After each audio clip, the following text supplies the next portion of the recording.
Hello and welcome to the In the Pocket podcast. I'm Logan Martin. That's Xander Cook and that's Max Sturm. All three of us are finally together for an episode on the podcast. And we're going to be talking about AFC Championship game. Patriots are in Denver to play the Broncos. Patriots are favored by 5.5 points. Who you guys got?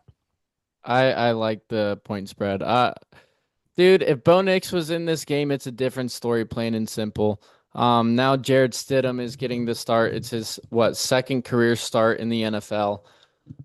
This is, dude, it sucks because Mile High, it's a tough environment to play in, but now you're relying on a guy with who's getting a second start in the NFL against the league's top five defense, one of the best offenses in the league. It's just not looking good for Denver. You look at Drake May. Yes, he's had six fumbles in these two playoff games, a couple of interceptions, but he's made some gorgeous throws out there, and he's made some big and timely moments out there. That Patriots offense is still dealing, man. And you look at Drake May. He looked pretty damn good against in my opinion, the number one defense in the league. Now he's going up against Denver, who has another top five defense. I still think Drake May still balls out because of what he showed us last week against Houston. Yeah, and that Broncos offense, it's super lackluster. They're inconsistent. They were inconsistent with Bo Nix. And now you're going up against New England. I'm expecting more of the same. I'm taking the Patriots in this one. I think it's going to be 24-16. Actually, no, I'm gonna go 24-13. Yeah, Oz the Mentalist said that the Oh, Broncos were gonna Jesus, make it to the Max. Super Bowl. No, in all seriousness,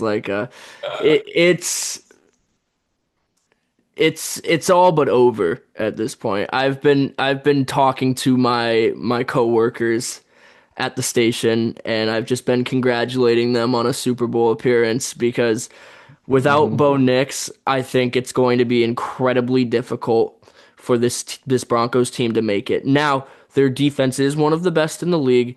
Can they give Drake May problems? I think there's the chance for it, but can the offense stay on the field long enough to limit the offense of the Patriots and limit their scoring? Exactly. And I don't think that that's the Exactly. case. I don't think that's the case. Jarrett Stidham, I think he has more than two starts, by the way. I think it's closer to four or five, but this I is read somewhere it was only one start with the Raiders, well, wasn't it? he I think he got like a start or two with New England as well.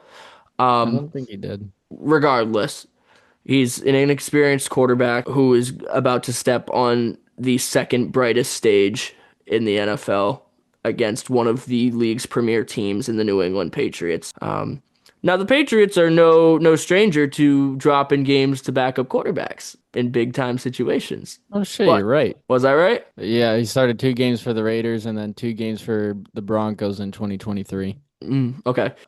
Patriots are no stranger to a backup quarterback beating them in a big time situation, but I don't see it happening in this case. Nick Foles already had the experience. He had been a starter in Philly before. Um, this game is an open and closed book for me, and I have the Patriots winning 30-17. Yeah, it's an interesting situation because if you're Denver, are you really sweating that much? I know Bo Nix is a huge part of what you've done this year, and he's gotten to this point because of his clutchness. He's probably been one of the most clutch quarterbacks in the NFL this year. But they've relied on their defense. They put their backs against the wall and just hope that their defense can come through at times. And if it isn't that, it's Bo Nix coming through in the clutch, and that's what's going to hurt them in this game. They can't find themselves down 10-0, 14-3. Then they're going to have to force Jaron Stidham to throw the football. And if you know the Denver Broncos with their mediocre run game, it's not much better in the pass game either. They don't really have a wide receiver core that really threatens the New England Patriots. And just like the Houston Texans really didn't threaten the New England Patriots secondary. So I think the Patriots going to handle the business. I don't think 5.5 is right though. I have it right around that though. I think the Denver Broncos cover, but I think the Patriots win 26-21. I think it'll be a good game. I think it'll be better than what people think. We're gonna go on to the NFC game, and I'll kick this one off. You got the Seattle Seahawks hosting the Los Angeles Rams. And man, actually, I'm gonna let you guys go first because I want to hear what you guys got to say because I feel like it's different than what you guys think. So, Max, I'm gonna let you go first. Who you got? Seahawks are favored by 2.5 points. I mean, this is part three of an already impressive 2-game showdown that we got in the regular season, right? The first game wasn't pretty for the Seahawks. Second game was a all-time classic game in my opinion. That I still think that is game of the year between those two squads. But man, how do you not take Seattle? Seattle has been on fire. Sam Darnold just proved that he can play in the playoffs. JSN is balling out. That running game's going. But Charbonnet is out. Remember that. Charbonnet is out for the rest of the season. And that defense has just got it going on. Rashid Shaheed is one of the best returners in the NFL right now, especially since being traded up to Seattle. The Rams have the potential MVP at quarterback and have the potential offensive player of the year in out there at the X position, and then the Y is almost just as good in Devontae Adams, a seasoned veteran who led the NFL in touchdown receptions this year.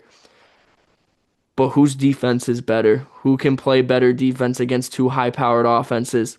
When you look at it, I think it's pretty clear that the Seattle Seahawks defense is much better than that LA Rams defense. And I think that this game is going to be a shootout once again, and it's going to come down to either who's the last team on the field or which team can get a stop with as the time winds down to 0. So for me, I feel very confident the Seattle Seahawks are going to take on the Patriots in a rematch of Super Bowl 49 in Santa Clara next week or 2 weeks from now. Give me the Seahawks to win this one in an absolute thriller, 41-40. Whoa. Ooh, I Really? like it. I mean, you look at the past 2 games, these 2 teams have played against each other. They literally came down to the final play. The first matchup, it was a missed field goal from Myers and like a 2 or 3 point loss, or a 1 point loss, I think. And then you look at their most recent game. It was 38-37 Seattle, came down to a game-winning 2-point conversion. So, yeah, you can expect fireworks in this matchup. You have the league's top offense versus the league's top scoring defense. This is going to be freaking exciting, man.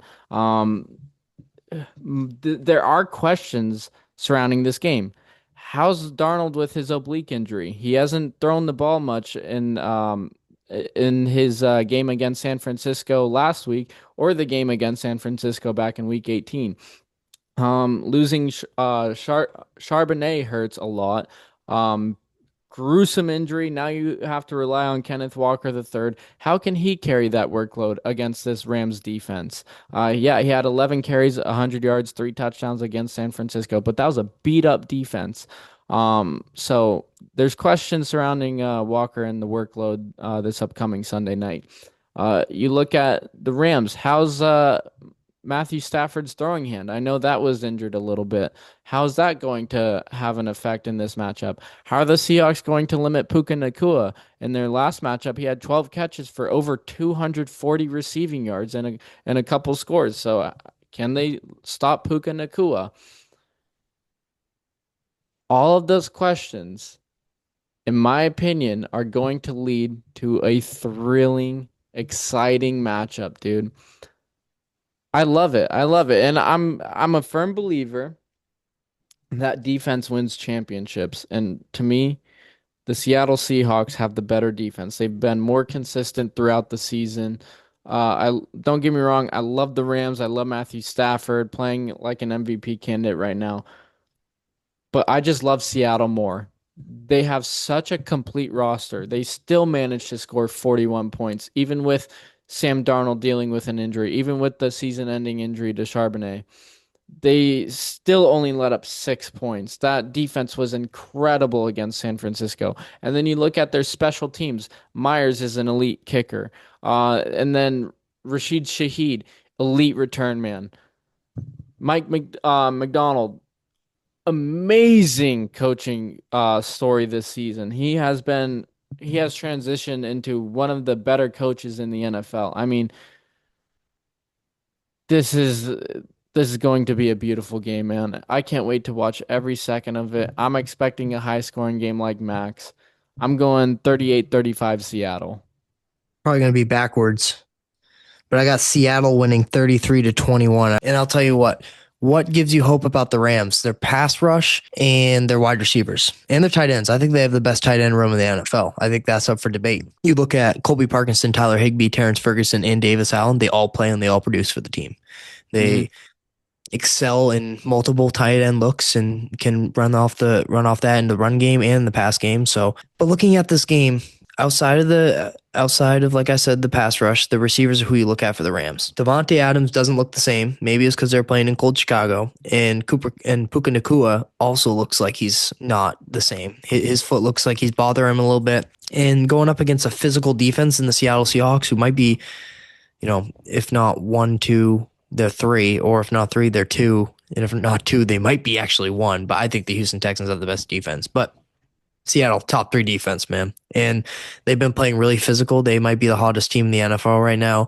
And I just don't think there's anyone on that Rams defense behind what they have on the defensive line that is going to make an impact in this game. I think not having Charbonnet is huge. But when you look at what Sam Darnold has to do for the Seattle Seahawks team to win, it's not what he had to do last year in Minnesota. Last year in Minnesota, I'm looking at it right now, 545 pass attempts when he played for Minnesota last year. He had 477 here with Seattle. He can get away with throwing the ball 26, 27, 28 times a game. He doesn't have to fucking throw it 44 times like he did down in Minnesota or up in Minnesota.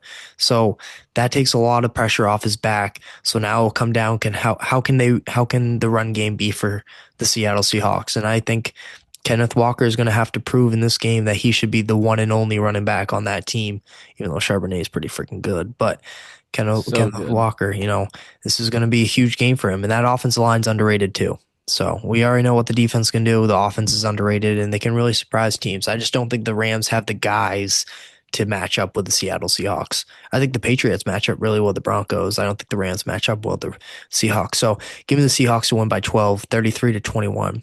And that'll be all we got for the In the Pocket podcast. Appreciate you guys tuning in. We're gonna chop this up. This is the In the Pocket podcast. I'm Logan Martin. It's Max Sturm. That's Sandra Cook. Appreciate you boys tuning in. Have a great night. Peace.